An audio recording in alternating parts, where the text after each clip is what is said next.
अस्सलाम वालेकुम, I'm Arif Syed and welcome to my official YouTube channel. आज के दिन मैं जिस इन्फॉर्मेशन के साथ आपके पास आया हूँ वो प्रॉपर्टी रेजिडेंस परमिट है। उसका कानून 2 दिन पहले यहाँ पे चेंज हो चुका है, जिसके बारे में आपको इन्फॉर्मेशन देना चाहता हूँ।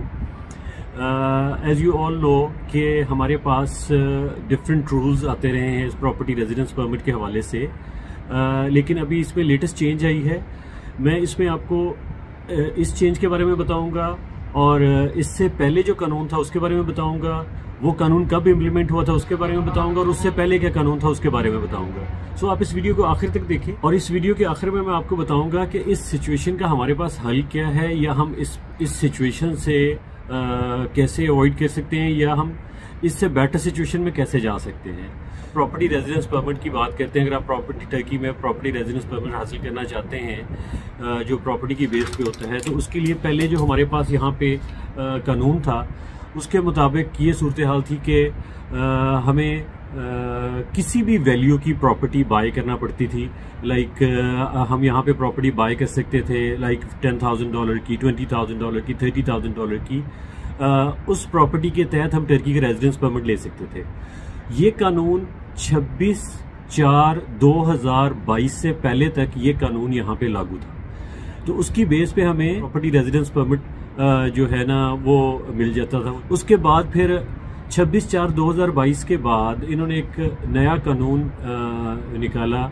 अगर आप यहाँ पे प्रॉपर्टी रेजिडेंस परमिट लेना चाहते हैं तो उस प्रॉपर्टी रेजिडेंस परमिट को हासिल करने के लिए इन्होंने कंडीशन ये कर दी कि जो मेट्रोपॉलिटन सिटीज हैं उनके अंदर $75,000 की प्रॉपर्टी आपको बाय करनी पड़ेगी, और जो छोटे सिटीज हैं उनके अंदर आपको $50,000 की प्रॉपर्टी बाय करनी पड़ेगी, जिसकी एक्सपर्ट वैल्यू आपकी $50,000 हो, और टाइटल डीड भी उसकी $50,000 की थी। लेकिन अभी इसमें यह बताया जा रहा है कि टाइटल डीड के लिए कंडीशन नहीं थी कि वो आपकी $50,000 की या $75,000 की हो।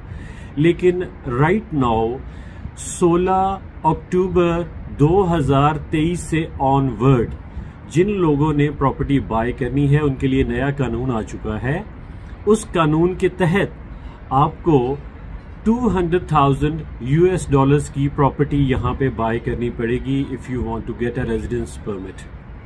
सो ये एक ब्रेकिंग न्यूज़ भी है और एक हमारे लिए एक बैड न्यूज़ भी है, और ये बजट बहुत ज़्यादा इसमें बढ़ जाता है, और अगेन इसके बहुत सारे आफ्टर इफेक्ट्स भी हैं जो मैं आपको फर्दर चल के एक्सप्लेन कर दूंगा। लेकिन इसके अंदर अब ये हो चुका है, अगर आप टर्की में आना चाहते हैं, यहाँ पे प्रॉपर्टी बेस्ड रेजिडेंस परमिट हासिल करना चाहते हैं, तो आपको $200,000 की प्रॉपर्टी यहाँ पे बाय करनी पड़ेगी। अगेन इसकी जो कंडीशंस हैं वो अगेन बहुत ऑकवर्ड हैं। जिस तरह मैं आप लोगों को पहले बहुत दफ़ा गाइड कर चुका हूँ कि आपको एक ही प्रॉपर्टी बाय करनी पड़ती है। आपको एक ही प्रॉपर्टी आप बाय करेंगे जिसकी वैल्यू $200,000 हो। अगर आप इन्वेस्टमेंट के पॉइंट ऑफ व्यू से आते हैं तो आपको $200,000 की प्रॉपर्टी बाय करके उसके ऊपर रेजिडेंस परमिट हासिल करना पड़ेगा, और उसके बाद आप कोई भी किसी भी वैल्यू की प्रॉपर्टी, बेशक $50,000 की, 20,000, 30,000 की, जो भी आपको प्रॉपर्टी कोई इन्वेस्टमेंट पर्पज़ के हवाले से आपको चाहिए हो तो वो आप उसके ऊपर खरीद सकेंगे। सो इसके अंदर अब ये प्रॉब्लम ये है कि 2-3 जो ज़्यादा बड़े प्रॉब्लम ये हैं कि आपको एक ही प्रॉपर्टी फाइंड करनी पड़ेगी जो $200,000 की वैल्यू की हो, और दूसरा सबसे अहम इसके अंदर मसला ये है कि $200,000 की जो प्रॉपर्टी आपने बाय करनी है उसकी एक्सपर्ट वैल्यू भी $200,000 होनी चाहिए, और सबसे बड़ा प्रॉब्लम कि आपको $200,000 किया उसका टाइटल डीड बनाना पड़ेगा। ये बहुत बड़ा मसला इसके अंदर है। इसके अंदर टैक्सेस आपके बहुत ज़्यादा ऊपर चले जाएंगे। एज यू नो कि यहाँ पे 4% टैक्स वैल्यू है, तो आप जब 200,000 की प्रॉपर्टी बाय करेंगे तो उसको आप लीराज में कन्वर्ट करके उसको 4 से मल्टीप्लाई करेंगे तो आपकी टैक्स अमाउंट निकल आएगी। सो ये कानून चेंज हो चुका है, 16 अक्टूबर 2023 से इम्प्लीमेंट हो गया है। अब मैं ये बताता चलूँ आपको कि जिन लोगों ने 26/4/2022 से प्रॉपर्टी बाय की थी उनके ऊपर कानून जो लागू होता है वो छोटे शहरों का $50,000 का और बड़े शहरों का $75,000 का कानून उनके ऊपर इम्प्लीमेंट होता है। और अगर उन्होंने उसके अंदर प्रॉपर्टी बाय की हुई है, अगर उन्होंने उसके ऊपर अभी तक रेजिडेंस परमिट नहीं लिया हुआ, तो फ्रॉम नाउ ऑन भी अगर उस प्रॉपर्टी के ऊपर कभी भी वो रेजिडेंस परमिट हासिल करना चाहें तो उसके ऊपर रेजिडेंस परमिट हासिल कर सकते हैं। और जिन लोगों ने उससे पहले की प्रॉपर्टी 26/4/2022 से पहले प्रॉपर्टी बाय की थी लेकिन अभी तक रेजिडेंस परमिट नहीं लिया हुआ, वो प्रॉपर्टी किसी भी वैल्यू की थी, बेशक 10,000 वैल्यू की थी, बेशक 50,000 की, बेशक लाख की, बेशक किसी भी वैल्यू की थी, अगर उनकी परचेज 26/4/2022 से पहले की है तो उसके ऊपर वो रेजिडेंस परमिट आज के दिन भी हासिल कर सकते हैं। मैं इस पे दोबारा से इसको आपको समराइज कर दूं कि 16 अक्टूबर 2023 के बाद जो भी प्रॉपर्टी बाय करेगा यहाँ पे, अगर वो रेजिडेंस परमिट हासिल करने का इरादा रखते हैं तो उनको प्रॉपर्टी जो है वो $2 लाख वैल्यू की एक ही प्रॉपर्टी बाय करनी पड़ेगी।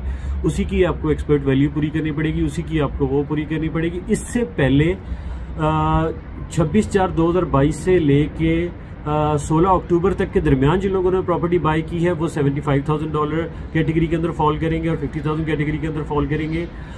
और उससे पहले 26/4/2022 से पहले वाले लोग आपके जो है वो किसी भी लिमिट की कैटेगरी में फॉल नहीं करेंगे। उनके पास सिंपली एक मूवेबल एसेट होना चाहिए यहाँ पे प्रॉपर्टी दायरे की शक्ल में, और इसके ऊपर आप वो रेजिडेंस परमिट हासिल कर सकते हैं। इसके ऊपर अगेन मैं आप लोगों को ऐड कर दूं क्योंकि बार बार लोग मुझसे सवाल पूछते हैं। मैं आपको बताना चाहता हूं कि आप किसी भी सूरत में ये आप जो प्रॉपर्टी आप बाय करते हैं इसके ऊपर आप इस प्रॉपर्टी को आप रेंट आउट नहीं कर सकते।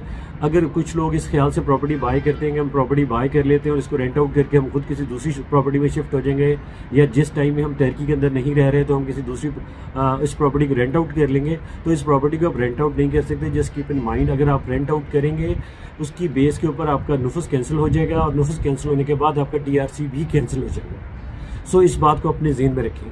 आखिर में मैं आप लोगों से ये रिक्वेस्ट करना चाहता हूँ कि अगर देखें यहाँ पे $200,000 की प्रॉपर्टी अगर आप बाय करना जा रहे हैं तो मेरा ज़ाती ख्याल ये है कि अगर आप $200,000 की प्रॉपर्टी बाय कर रहे हैं तो you guys should better go for the citizenship. आपको ये $200,000 की प्रॉपर्टी के पीछे नहीं भागना चाहिए। इसकी कंडीशंस पूरे करते करते और इसके सारे मामला पूरे करते करते आप लोगों के लिए इतना ज़्यादा आप लोगों की एफर्ट्स लगेंगी कि उससे बेटर है कि आप सिटीजनशिप के लिए चले जाएं। इसमें मैं आपको ये बात बता दूं कि इस प्रॉपर्टी का सिटीजनशिप की प्रॉपर्टी से थोड़ा सा फर्क होता है, क्योंकि इस प्रॉपर्टी के रूल के अंदर आपको अपने बच्चों के नाम और फैमिली के नाम तापू के अंदर डालने पड़ते हैं, जबकि सिटीजनशिप के लिए जो आपको जो प्रॉपर्टी हासिल करते हैं वो जो मेन एप्लीकेंट होता है सिर्फ उसी के नाम पे आप उसी का जो तापू होता है उसी के नाम के ऊपर वो सारा प्रोसेस होता है और बाद में उसके बच्चे और वो सब लोग फैमिली उसकी ऐड होती है उसके अंदर। और इसके अंदर भी 18 साल से कम बच्चे होते हैं और मियाँ बीवी 18 साल से कम बच्चे। आज की जो न्यूज़ है जो मैंने आपको प्रॉपर्टी रेजिडेंस परमिट के हवाले से बता दी है, इस न्यूज़ के बहुत सारे इफेक्ट्स हैं और आफ्टर इफेक्ट्स हैं और इसके जो बहुत सारे जो प्रोस एंड कॉन्स हैं। I hope I try my best कि अब मैं अपनी नेक्स्ट वीडियो के अंदर ये सारी चीज़ें आपको कवर करके दूं कि इसके अंदर आपको इसके फ़ायदे नुकसान क्या हैं या इस सिचुएशन में आपको करना क्या चाहिए। Thank you very much for now. अस्सलाम वालेकुम।